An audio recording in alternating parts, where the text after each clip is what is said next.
Selamat pagi sahabat Alkitab yang terkasih. Marilah kita mengawali hari ini dengan melakukan perenungan akan firman Tuhan. Bacaan Alkitab kita pada hari ini berasal dari kitab Keluaran pasalnya ke-36 ayat 1-7. Demikianlah harus bekerja Bezalel dan Oholiab dan setiap orang yang ahli yang telah dikaruniai Tuhan keahlian dan pengertian, sehingga ia tahu melakukan segala macam pekerjaan untuk mendirikan tempat kudus, tepat menurut yang diperintahkan Tuhan. Lalu Musa memanggil Bezalel dan Oholiab dan setiap orang yang ahli yang dalam hatinya telah ditanam Tuhan keahlian. Setiap orang yang tergerak hatinya untuk datang melakukan pekerjaan itu. Mereka menerima daripada Musa seluruh persembahan khusus yang telah dibawa oleh orang Israel untuk melaksanakan pekerjaan mendirikan tempat kudus. Tetapi orang Israel itu masih terus membawa pemberian sukarela kepada Musa tiap-tiap pagi.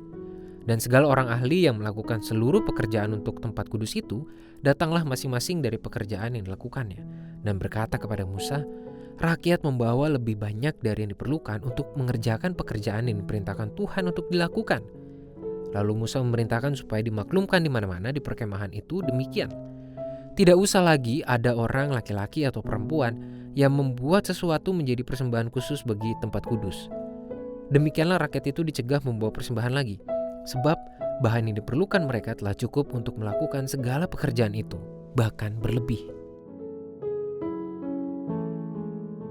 Kehidupan pelayanan di gereja selalu menjadi sebuah topik yang menghadirkan banyak hal menarik untuk diperhatikan. Setiap umat Tuhan pun memiliki responsnya masing-masing pada saat mereka diajak untuk terlibat dalam kegiatan pelayanan di gereja. Entah yang menyikapinya secara antusias, sinis, pesimis, optimis, maupun hambar. Tentu saja, setiap respons yang muncul merupakan hasil dari pengalaman masing-masing individu selama ia berkegiatan di dalam kehidupan bergereja. Catatan yang muncul pada ayat 1-7 dalam bacaan kita hari ini turut menampilkan contoh respons dari umat Tuhan dalam hidup melayani, khususnya terkait proses pembangunan kemah suci. Bezalel dan Oholiab menampilkan contoh sikap yang penuh kesungguhan dalam melakukan karya pelayanan sesuai dengan kapasitasnya. Para individu dikaruniai keahlian-keahlian khusus pun memberikan seluruh waktu dan kemampuan tersebut dalam kegiatan pelayanan ini. Sedangkan umat Israel yang lain menunjukkan contoh sikap yang penuh antusiasme untuk mendukung keberhasilan pelayanan yang sedang dikerjakan. Bahkan secara dramatis dituliskan bahwa segala kebutuhan pembangunan kemah suci itu terkumpul secara berlebih akibat antusiasme umat yang begitu besar dalam mendukung kegiatan pelayanan. Mereka semua memiliki kecintaan yang besar dalam hidup melayani. Berdasarkan bacaan hari ini kita menemukan sebuah faktor yang sangat dibutuhkan dalam sebuah pelayanan, yakni sinergisme. Para umat Israel dalam bacaan ini menampilkan bentuk sinergi dalam hidup melayani. Setiap mereka datang membawa segala kemampuan yang ada pada dirinya demi menghasilkan keberhasilan karya pelayanan yang perlu dilakukan. Mereka tidak bergerak sebagai individu yang terisolasi, melainkan sebagai sebuah komunitas yang saling terhubung.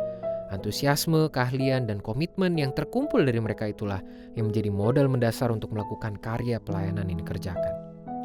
Sahabat Alkitab, karya pelayanan di gereja tidak akan berhasil tanpa adanya sinergi dari setiap individu yang ada di dalamnya.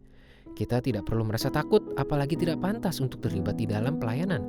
Justru, hidup sebagai komunitas iman merupakan kesempatan yang paling baik untuk membangun sinergisme iman yang dapat dimulai dengan karya pelayanan. Marilah kita berdoa. Tuhan, tolonglah kami untuk memiliki dan membangun kehidupan serta iklim pelayanan yang sehat, yang saling membangun satu dengan yang lain. Biarlah sinergisme itu terjadi dan terwujud di dalam komunitas iman kami. Hanya di dalam nama Tuhan Yesus Kristus, kami berdoa dan menyerahkan kehidupan kami. Amin.